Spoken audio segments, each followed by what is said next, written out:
آج ویو 360 میں دہشت گردی کی صورتحال پر امریکی محکمہ خارجہ کی رپورٹ پاکستان کے بارے میں کیا کہتی ہے؟ زخموں کو صاف کرتے رہے، دوائیاں دیتے رہے، انجیکشن کرتے رہے، جو بھی کچھ کرتے رہے ہم اپنے ہاتھوں سے کرتے رہے اس کے۔ اور حادثے میں جھلس جانے والی ایک پاکستانی لڑکی کی کہانی جسے امریکہ میں نئی زندگی مل رہی ہے۔ وزیر اعظم پاکستان عمران خان کا اپنے بھارتی ہم منصب کو مذاکرات بحال کرنے کا پیغام بھارت میں کیسے دیکھا جا رہا ہے، اس پر بھی ہم بات کریں گے آج کے شو میں۔ یہ ہے وائس آف امریکہ کی پیشکش ویو 360، میں ہوں آپ کی میزبان سارا زمان۔ دنیا بھر میں دہشت گردی کے واقعات میں کمی آئی ہے۔ یہ نتیجہ ہے امریکی محکمہ خارجہ کی سالانہ رپورٹ کا، جس میں سال 2017 میں عالمی سطح پر دہشت گردی کی صورتحال کا جائزہ لیا گیا ہے۔ رپورٹ کے مطابق 2016 کے مقابلے میں گزشتہ سال دہشت گرد حملوں میں 23% کمی ہوئی، جبکہ ہلاکتوں کی تعداد میں 27%۔ زیادہ تر حملے افغانستان، بھارت، عراق، پاکستان اور فلپائن میں ہوئے۔ تو امریکی محکمہ خارجہ کی رپورٹ میں جنوبی ایشیا اور خاص طور پہ پاکستان کے بارے میں کیا کہا گیا ہے، اس کی تفصیلات لے کر آئی ہیں نیلوفر مغل۔ جی نیلوفر۔ سارا، جنوبی ایشیا کی بات کرتے ہوئے رپورٹ میں القاعدہ نیٹ ورک کے بارے میں کہا گیا ہے کہ اگرچہ اب بھی اس تنظیم کی لیڈرشپ علاقے میں فعال ہے، لیکن افغان فورسز اور خاص طور پر پاکستانی فوج کے سابقہ فاٹا میں آپریشن کے باعث اس تنظیم کی طاقت یہاں مزید کمی آئی ہے۔ اور رپورٹ کے مطابق 2017 میں پاکستان بھر میں متعدد ہولناک دہشت گرد حملے بھی ہوئے، لیکن سال 2016 کے مقابلے میں گزشتہ سال ان میں خاصی کمی دیکھی گئی۔ اس کے علاوہ پاکستان کی جانب سے 2017 میں کیے گئے دوسرے کئی اقدامات کو سراہنے کے ساتھ ساتھ پاکستان کی دہشت گردی کے خلاف کافی کارکردگی نہ دکھانے کا بھی ذکر کیا گیا ہے، جیسے کہ حکومت کی مختلف کالعدم تنظیموں پر پابندیاں عائد کرنے میں ناکامی، منی لانڈرنگ اور دہشت گردوں کو مالی معاونت فراہم کرنے کے خلاف خاطر خواہ اقدامات کی کمی۔ رپورٹ میں کہا گیا ہے کہ پاکستانی حکومت نے افغان حکومت اور افغان طالبان کے درمیان مفاہمت کے عزم کے باوجود افغان طالبان اور حقانی نیٹ ورک کو روکنے کے لیے ضروری اقدامات نہیں کیے۔ پاکستان میں مبینہ طور سے قائم کالعدم جیش محمد اور لشکر طیبہ کے خطے کے لیے اب بھی خطرے کے باعث بنے ہونے کا ذکر بھی اس رپورٹ میں شامل ہے۔ اس کے علاوہ یہ بھی کہا گیا ہے کہ پاکستان نے نومبر میں ممبئی حملوں کے مبینہ ماسٹر مائنڈ حافظ سعید کو بھی رہا کر دیا تھا۔ افغانستان اور بھارت میں حملے کرنے والے دہشت گرد عناصر کو پناہ گاہیں اور سپورٹ مہیا کیے جانے کے الزام کی پاکستان ماضی میں سختی سے تردید کرتا آیا ہے۔ امریکی محکمہ خارجہ کی خاص طور سے اس رپورٹ پر بھی voice of America Pakistani foreign office سے رد عمل لینے کی کوشش کر رہا ہے، جو کہ آپ کے ساتھ شیئر کیا جائے گا۔ دوسری جانب اس رپورٹ میں افغانستان میں 2017 میں دہشت گردی کے خاتمے اور ملک کی ترقی اور امن کے لیے کی جانے والی کوششوں اور افغانستان امریکہ کے تعاون کو ہائی لائٹ کیا گیا ہے۔ رپورٹ میں کہا گیا ہے کہ 2017 میں بھارت اور امریکہ کے درمیان دہشت گردی کے خاتمے کے لیے تعاون میں بھی اضافہ دیکھا گیا۔ رائٹ، نیلوفر مغل ہمیں تفصیلات دے رہی تھی امریکی محکمہ خارجہ کی سالانہ رپورٹ کی، جس میں دنیا بھر میں دہشت گردی کی صورتحال کا جائزہ لیا گیا ہے۔ شکریہ نیلوفر۔ پروگرام کو آگے بڑھاتے ہیں۔ بھارت کی وزارت خارجہ کے مطابق اقوام متحدہ کی جنرل اسمبلی کے اجلاس کی سائیڈ لائنز پر پاکستانی اور بھارتی وزرائے خارجہ کی ملاقات طے پا گئی ہے۔ تاہم بھارت نے واضح کیا ہے کہ فیصلہ میٹنگ کا ہوا ہے، ڈائیلاگ یا مذاکرات کا نہیں، اور اس کے علاوہ بھارت نے پاکستان کے وزیر اعظم عمران خان کی جانب سے امن مذاکرات بحال کرنے کے لیے بھارتی وزیر اعظم نریندر مودی کو لکھے گئے خط کی وصولی کی تصدیق بھی کر دی ہے۔ بھارت میں اس حوالے سے کیسا رد عمل سامنے آ رہا ہے، جاننے کے لیے ہم بات کریں گے دلی میں وائس آف امریکہ کی رتل جوشی سے۔ تو رتل، کچھ دیر پہلے ہم نے دیکھا کہ جو Indian ministry of external affairs ہے، ان کی وزارت خارجہ، اس کی پریس بریفنگ میں پاکستانی وزیر اعظم کی جانب سے خط ملنے کی تو کنفرمیشن ہو گئی۔ مزید کیا اہم نکات سامنے آئے ہیں اور اس پہ پھر انڈین میڈیا کیا رد عمل ظاہر کر رہا ہے؟ جی سارا، اب سے بس تھوڑی ہی دیر پہلے یہ پریس بریفنگ ختم ہوئی، جہاں پہ جو منسٹری آف ایکسٹرنل افیئرز ہے اس کے اسپوکس پرسن نے اس بات کی تصدیق کی کہ واقعی اس چٹھی عمران خان کی طرف سے آئی ہے۔ انہوں نے یہ بھی بتایا کہ پاکستانی فارن منسٹر شاہ محمود قریشی کی طرف سے بھی ایک چٹھی آئی ہے جو انڈین فارن منسٹر کو لکھی گئی تھی۔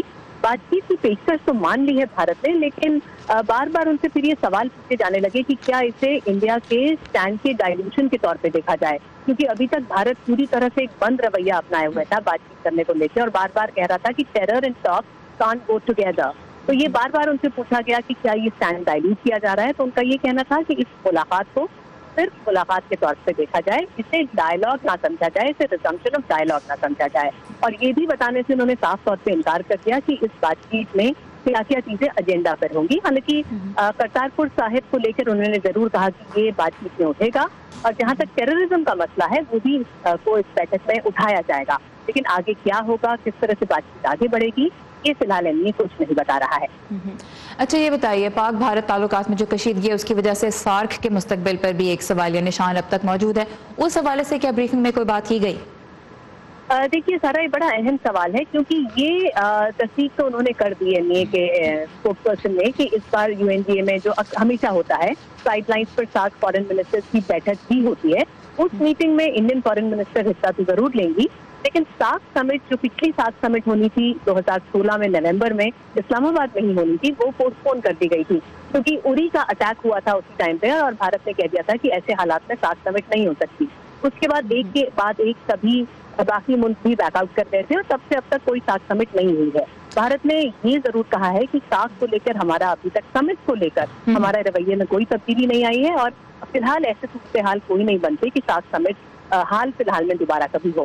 ٹھیک, پاکستان اور بھارت کے درمیان رابطے کی تو ہم نے بات کی, اور اس ہفتے کل کا جو دن گزرا ہے اس میں افغان صدر اشرف غنی بھی بھارت میں موجود تھے. انہوں نے بھارتی وزیر اعظم نریندر مودی سے بھی ملاقات کی. کیا اہم نکات اس میں سے سامنے آئے ہیں, کوئی ایسی ہائی لائٹس جو آپ بتا سکیں؟ جی, چند گھنٹے کی پوری وزٹ تھی, جس میں 1.5 گھنٹہ انہوں نے تقریباً بتایا نریندر مودی صاحب کے ساتھ. ریجنل سیکیورٹی کے بارے میں بات ہوئی, ساتھ ہی ساتھ طالبان کے ساتھ جو ٹاکس کا ایجنڈا ہے, جو پیس ٹاکس کو آگے بڑھانے کی بات ہے, وہ کس طرح سے ہو, کیا اس میں رویہ اپنایا جائے. بھارت بار بار یہ بات کہتا رہا ہے کہ یہ جو بھی پیس پروسیس ہوگی وہ افغان لیڈ اور افغان اونڈ ہونی چاہیے. آپ کو یاد ہوگا ابھی انڈو پاک 2+2 ڈائلاگ ہوا تھا, اس میں بھی افغانستان کا مدعا اٹھا تھا, کیونکہ پورے خطے میں بھارت بھی ایک بڑا پلیئر ہے, اور افغانستان میں پیس ہو یہ اس کے لیے بھی بڑا اہم ہو جاتا ہے. تو اس کو لے کے سیکیورٹی کو لے کر اور پیس کو لے کر بات چیت ہوئی. آپ کو یہ بھی پتا ہے کہ اگلے مہینے اب الیکشنز بھی ہونے جا رہے ہیں افغانستان میں, تو غنی صاحب کے لیے اس وقت یہ بہت ضروری بھی ہے کہ وہ اپنی پوزیشن کنسالیڈیٹ کریں اور آس پاس کے جو ملک ہیں وہاں پر ایک طرح سے اپنے لیے پورا سپورٹ زیادہ کریں. تو اس طرح سے بھی اس وزٹ کو دیکھا گیا سارا. آلرائٹ, رتل جوشی ہمارے ساتھ تھیں دلی سے, بہت شکریہ رتل اس اپ ڈیٹ کے لیے. جنوبی ایشیا اور خاص طور پہ پاکستان میں رونما ہونے والی اہم اور تازہ ترین خبروں کی تفصیلات کے لیے آپ جب چاہیں ہماری ویب سائٹ urduvoa.com پر لاگ ان کر سکتے ہیں. اس ویب سائٹ پہ آپ کے لیے بہت سے دلچسپ مضامین اور ویڈیوز بھی موجود ہیں جنہیں آپ دوستوں کے ساتھ بس ایک کلک کے ذریعے شیئر کر سکتے ہیں. شام کا صوبہ ادلیب ملک کا وہ آخری علاقہ ہے جہاں اب بھی باغیوں کا کنٹرول ہے. شامی حکومت ایران اور روس کی مدد سے وہاں حملے کر رہی ہے, لیکن وسیع پیمانے پر خون ریزی سے بچنے کے لیے روس اور ترکی شامی افواج اور باغیوں کے درمیان ایک بفر زون قائم کرنے پر غور کر رہے ہیں. شام کے لیے اقوام متحدہ کے خصوصی مندوب نے اس توقع کا اظہار تو کیا ہے کہ ایسا معاہدہ ملک میں امن کے لیے سیاسی حل کی راہ ہموار کرنے میں مدد دے گا, لیکن فریقین اس رائے سے متفق نہیں. مزید جانتے ہیں اس رپورٹ میں.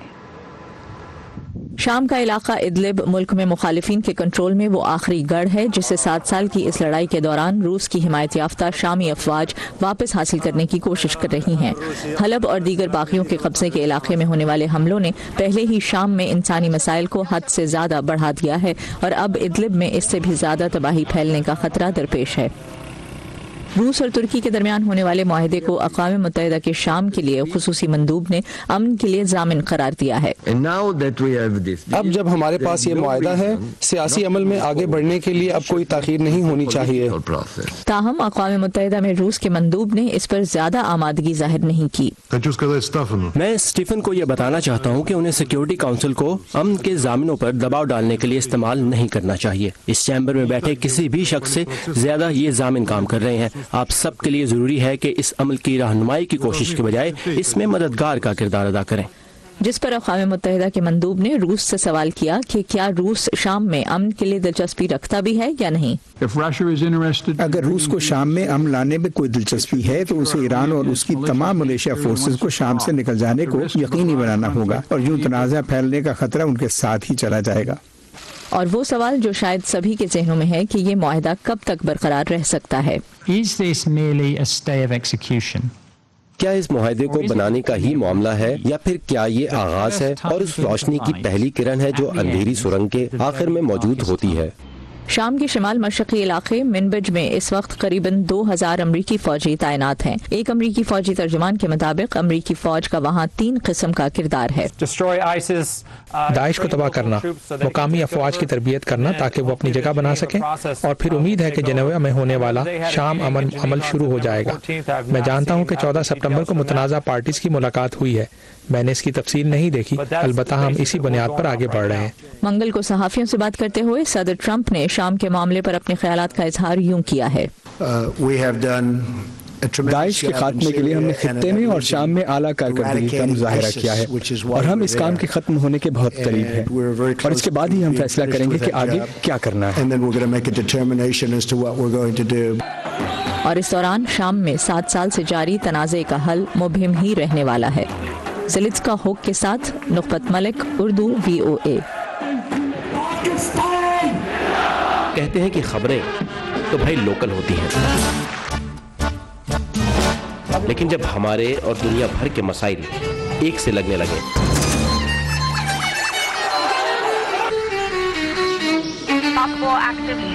تو آنکھیں کھلی رکھنی چاہیے۔ امریکہ نے پاکستان اور بھارت کے کیا پتہ کون سی خبر آپ کے کام آ جائے۔ Great ideas. 25-year-old, 22-year-olds who are building billion-dollar companies. Our dream is to bring new technologies. View 360 صرف آج نیوز پر۔ ایک ایسے وقت میں جب پاکستان اور امریکہ کے تعلقات سرد مہری کا شکار ہیں، ریاست ٹیکسس میں امریکی اور پاکستانی ڈاکٹرز اور سرجنز ایک پاکستانی بچی کی زندگی بدلنے کے لیے مل کر کام کر رہے ہیں۔ 11 سالہ عزیفہ بجلی کا کرنٹ لگنے سے جل گئی اور جسم کے کئی اعضاء سے بھی محروم ہو گئی۔ ٹیکسس کے شہر ہیوسٹن میں بچوں کے لیے کام کرنے والی ایک فلاحی تنظیم کی بدولت عزیفہ اب امریکہ کے بہترین اسپتالوں میں زیر علاج ہے۔ اس کی کہانی لے کر آئے ہیں ندیم یعقوب۔ یہ پنجاب کے گاؤں پتوکی سے تعلق رکھنے والی عزیفہ ہے۔ ہیوسٹن میں اسے اس پاکستانی ریسٹورانٹ کے سموسے بہت پسند ہیں، مگر وہ خود سے کھا نہیں سکتی کیونکہ وہ دونوں ہاتھوں سے محروم ہے۔ وہ 8 برس کی تھی جب بجلی کا کرنٹ لگنے سے اس کے جسم کے کئی حصے بالکل جل گئے تھے۔ بچی کی جان بچانے کا والدین کا عزم تھا کہ وہ زندہ ہے۔ زخموں کو صاف کرتے رہے، دوائیاں دیتے رہے، انجیکشن کرتے رہے، جو بھی کچھ کرتے رہے ہم اپنے ہاتھوں سے کرتے رہے اس لیے بچنے کے لیے۔ جسمانی معذوری کے باعث عزیفہ اپنے گھر تک محدود ہو کر رہ گئی تھی۔ پھر ہیوسٹن میں واقع بچوں کے لیے کام کرنے والے ایک فلاحی ادارے ہاؤس آف چیریٹی نے اس کی زندگی بدلنے کے لیے اسے امریکہ علاج کے لیے بلوایا۔ چند ماہ پہلے یہ بچی مختلف وجوہات اور حادثات میں معذور ہونے والے 5 اور بچوں کے ہمراہ امریکہ پہنچے۔ اب امریکہ میں بچوں کے بہترین ہسپتالوں میں ان کا علاج اور اعضاء کی پیوند کاری جاری ہے۔ ہم چاہتے ہیں کہ باقی ڈاکٹروں اور سرجنز کے ساتھ مل کر ایسے کام کیا جائے کہ وہ فعال ہو جائے، اس میں اعتماد پیدا ہو تاکہ وہ کسی حد تک معمول کی زندگی گزار سکے اور اپنے بارے میں اچھا محسوس کرے۔ معذور بچوں میں بہتر طور سے زندگی گزارنے کے لیے اعتماد پیدا کرنا ہاؤس آف چیریٹی کا بڑا مقصد ہے۔ اس کی ایک مثال کراچی کی میمونہ ہے، جس کا چہرہ تیزاب پھینکے جانے کی وجہ سے جھلس گیا تھا۔ ہاؤس آف چیریٹی کی مدد سے امریکہ میں ان کی تقریباً 3 درجن سرجریز اور یہاں کے ماحول نے انہیں ایک پر اعتماد شخصیت بنا دیا ہے۔ اب وہ پاکستان میں ایک نرس ہیں اور یہاں عزیفہ کی دیکھ بھال کے لیے ان کے ساتھ آئی ہیں۔ اس کے بازو نہیں ہیں اور نہ اس کو پتہ ہے کہ اس نے کیسے کھانا ہے، تو اس کو ہم نے فیڈ کروانا ہوتا ہے، کھلانا ہوتا ہے، ایون کے بات سے لے کے پرسنل ہائیجین ایوری تھنگ ہم نے اس کی کرنی ہوتی ہے۔ اب انشاءاللہ جب اس کے بازو لگ جائیں گے، یہ ڈیپینڈنٹ ہو جائے گی، جب نیکسٹ ٹائم آئے گی تو اس کو بھی اس چیز کی ضرورت نہیں ہوگی۔ مگر عزیفہ کے اعضاء کی ریکنسٹرکشن کوئی آسان معاملہ نہیں۔ We are transferring soft tissue. ہم اس کے جسم کے نرم ریشوں والے حصوں سے اس کا منہ اور ناک ریکنسٹرکٹ کر رہے ہیں۔